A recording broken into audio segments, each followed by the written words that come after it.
Good afternoon. I'm Peter Sparanese, City Manager for the City of Abbotsford. Mayor Henry Braun will be providing you with an update on the state of emergency, as well as some information on the repair and the recovery works that have been completed to date. I ask that you hold all questions until he has completed his remarks. Staff will also be on hand with microphones as well, if in case you have any questions, and we want to make sure that we capture the questions that you do have as part of this briefing for the public. Please ensure that you speak loudly into the mic. Thank you, and over to Mayor Henry Braun. Thank you, Peter, and good afternoon, everyone. I'd like to start by acknowledging that we are located on the traditional territories of the Semith, Matsqui, and Lakamo First Nations. I'm Henry Braun, the Mayor of Abbotsford, and with me today is our City Manager, Peter Sparanese. This morning, the City of Abbotsford and Fraser Health issued a do not use water advisory for all of Sumas Prairie. As you all know, a large portion of Sumas Prairie lake bottom remains underwater. This new advisory is being put in place due to the inaccessible water main breaches that are impacting the drinking water system. This means that running water in Sumas Prairie can only be used for flushing toilets. As of today, the area towards the eastern side of Sumas Prairie remains underwater. Our crews will not be able to fully evaluate that area until the water recedes. While the dike repairs were essential in sealing off the flow of water into the lake bottom area, we now need to keep pumping that water, the remaining water, and that will take time. Additionally, as you can imagine, this is not clean water. We know there are hazardous and potentially toxic material in these floodwaters, which is why we need to complete an environmental assessment of the area to ensure it is safe. Our focus today remains on being prepared for the weather events coming over the next few days and ensuring we are as ready as we can be. As of today, the repair to the main dike breach near number 3 road is approximately 90% complete. We expect another 3 feet of height to be added to the dike prior to the first weather event anticipated for tomorrow. Additionally, crews have made good progress overnight with reinforcements of the dike upstream of Atkinson Road. As this work continues, inspection crews are also continuing to evaluate all accessible bridges, roads, and culverts. To date, 21 bridges have been inspected by our structural engineers, 93 kilometers of road, and 378 culverts have been inspected by our geotechnical engineers. The Canadian Armed Forces continue to support sandbagging efforts in historic Claiborne Village on Matsqui Prairie, which is our other farming prairie, and assisting with other repair and reinforcement works. We've also been able to inspect drainage infrastructure in 65 locations in the Claiborne area. Turning to the recovery efforts, our rapid damage assessments being led by Task Force 1 continue as an important step in determining when evacuation orders can be lifted. I visited that site today. I was blown away. There is 75 people embedded in that Task Force 1 with all sorts of expertise, and we are grateful that they are with us today. They're doing some amazing work. While our rapid damage assessment team has done more than 1,000 assessments so far, we expect more than 2,000 additional assessments to be undertaken this week. It is vital that we conduct these rapid damage assessments to ensure that people can return to their homes and businesses as safely as possible. We are glad to hear yesterday that the provincial government has announced some financial support for flood victims, and this will be an important part of the recovery process moving forward, and the city will continue to work closely with our federal and provincial partners in this work. Many Abbotsford residents are asking, what can they do to help? Please give us a hand and clean out your local intakes and catch basins before these 3 weather events come here. Much of our operations staff have been diverted to deal with the major flooding events on Sumas Prairie and at Barrowtown. So if you are able to assist, we would greatly appreciate it. And now I want to make a personal comment. I am blown away by the number of emails, texts, voice messages, direct messages on social media channels that have encouraged me greatly. People ask me, how are we doing? We are doing well, given the number of people by the thousands who have messaged me from Vancouver to Halifax and beyond, actually, making sure that they know that they are standing with us and that their thoughts and prayers are with this city at this critical time. And so I just wanted to take a moment to say thank you to everyone. You know who you are, and just continue to pray for us because we desperately need that. And while I'm not able to personally acknowledge every message I have received over the past 10 days, I want to take this moment to publicly thank all of you, and to the media too. You've been great getting our message out, so thank you. That is my update for today, and I will not take any questions. Think you guys are ready for the next storm to come? I know it's not going to be as great as the other one, but you guys are prepared? We are as ready as we can be. And the reason that this map is here is just to visually show you what has happened from when we began and where we are now.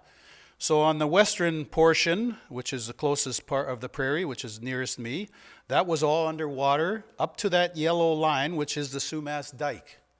When those two breaches happened, all of that water, and there was a lot of it, flooded into what was once the lake bottom, and you can see that water has all migrated to the eastern end, and it's still 7 feet or more deep in the central portion, and that's going to take a long time. That's where all the water breaks are, in that eastern portion, and we can't get down there to find out what's going on.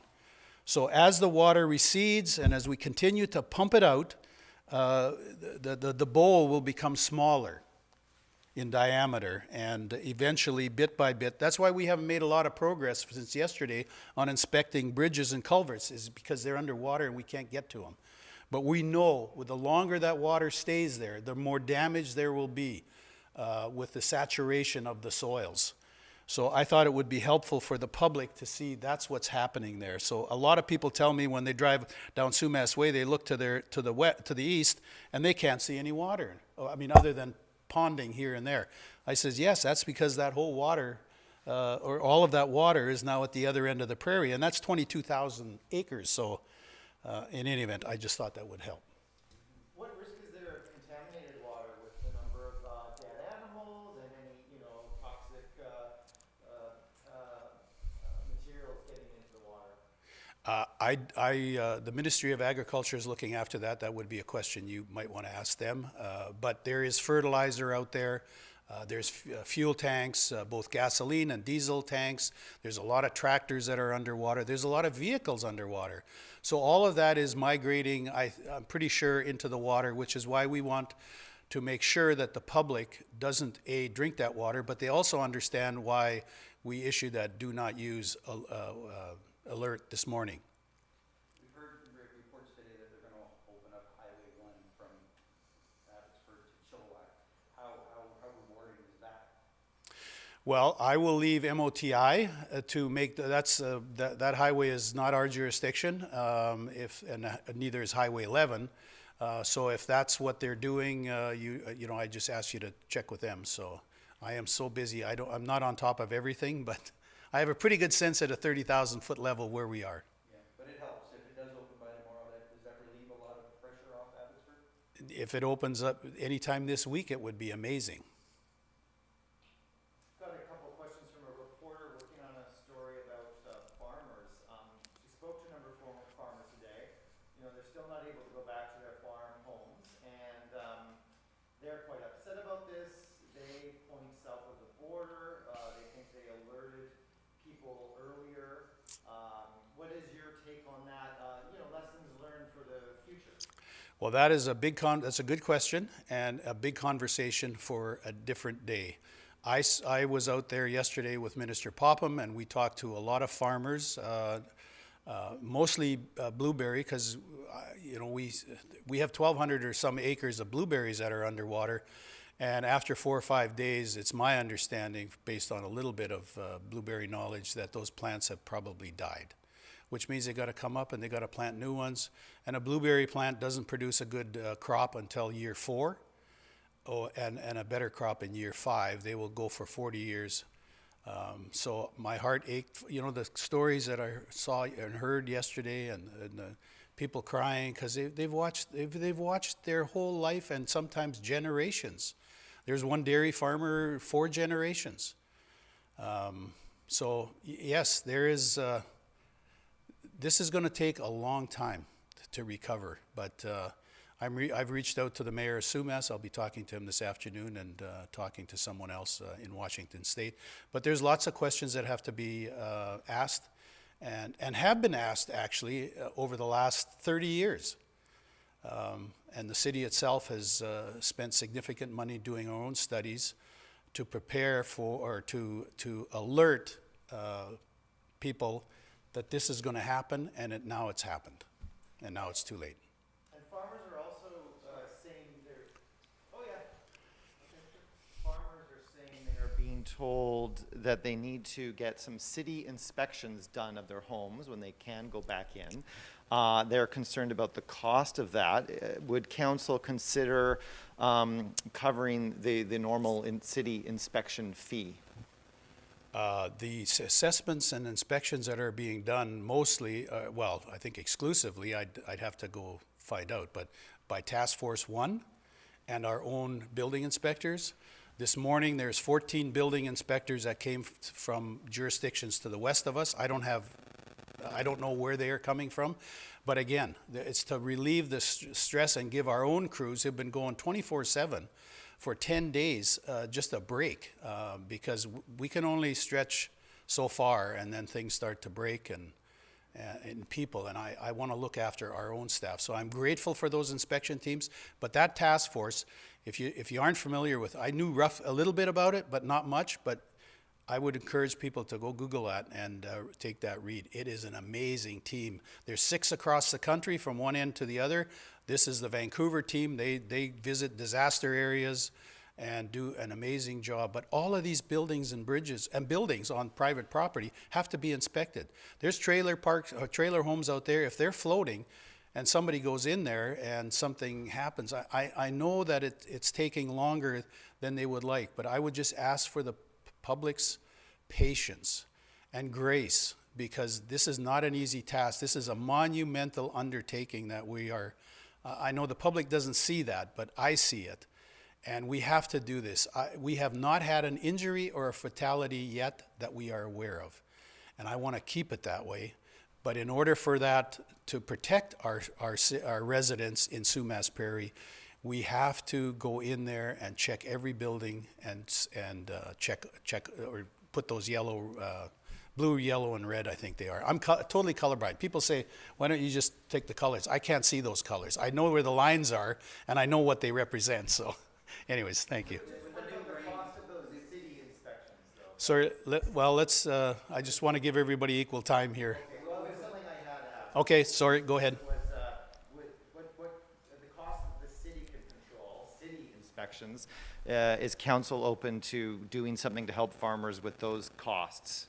That is something council would have to, we've not discussed that, and that's for further on, but we're under a local state of emergency, so there's all sorts of funding that comes in from the federal and provincial governments. So I'm going to look after our residents and stick up for them. You can be sure of that.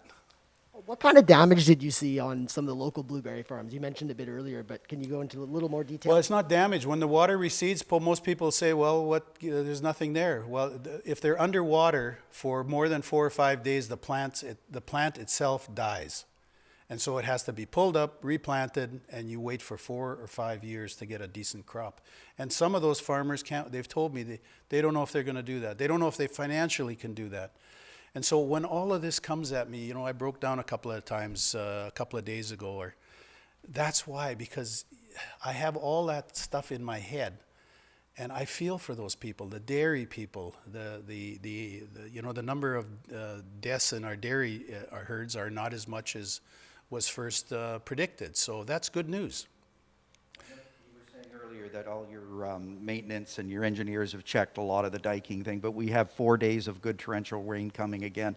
Your thoughts on the fact that we all know that the diking system has been flawed for a number of decades now, and what's your thoughts on the fact that the pump house is obviously running fine, but the rest of the diking with all the rest of the water, you obviously have people on boots on the ground, but your thoughts on that?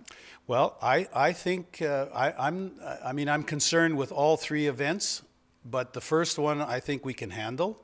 What we don't know is some of that dike is still underwater. We can't really see the toe of that slope, but the rainfall that's coming, I think we can handle for Thursday, Friday. The next one is then on the weekend. It's the third one I'm more concerned about, but we don't have enough data yet. That's out there a ways. But if all that rain comes, I think we can still handle it. The dikes are where they are. The problem here that started is that the dike at the eastern end overtopped and ran over the dike for I don't know how long, but enough to cause a breach. So these dikes all need to come up. We've been saying that for 30 years, long before George Ferguson, long before I have became the mayor, warned our friends across the border and federally and provincially, we need help. And we still need help, and we need to rebuild these dikes, and that's a $500-600 million bill. You said you were talking with the U.S. side. They obviously know what's going on here. In your mind, can you feel a sense of maybe they're going to maybe look into what they can do on their side to stop that other river from overflowing? Is that been looked at? Has that been addressed? I don't know what they will do, but they are well aware. I've had emails from people in Everson and Washington State and saying the same things that our resident. They feel for where we are, and they want me to pressure Washington State to get this finally, this task force, I think it was, whatever it was called, that was stood up after the 1990 flood. And all those reports are wonderful reports, but if they just sit on a shelf, they're useless. So are they in the same boat? I mean, are they in the same boat that the topography is just what it is, and maybe the decades have gone by, and with global changing, do they need is it as simple as just going, we'll fix the dikes, or is there more to it? No, it's very complicated, because it's an international, I really want to stay out of that. That's for the Americans and the Canadian governments to sort out. But it has to be addressed. Oh, totally, or we're going to have this again. Everson is just down here, 8 miles from the Sumas border, where the breaches occurred but overtopping over there. So it doesn't take very long to get here, but yeah, there's some solutions, and we outlined those solutions in a report that Council commissioned and received on, I think it was December the 9th of 2020. So it's less than a year ago. That report outlines what needs to be done, and I have had good conversations with the Prime Minister and the Premier and many provincial ministers. I really believe that this time it will get fixed. The sad part is it always seems to take a catastrophe for stuff to get fixed. So, don't see any other hands. Thank you for being here, and tomorrow's update will be at 2 p.m. Thank you.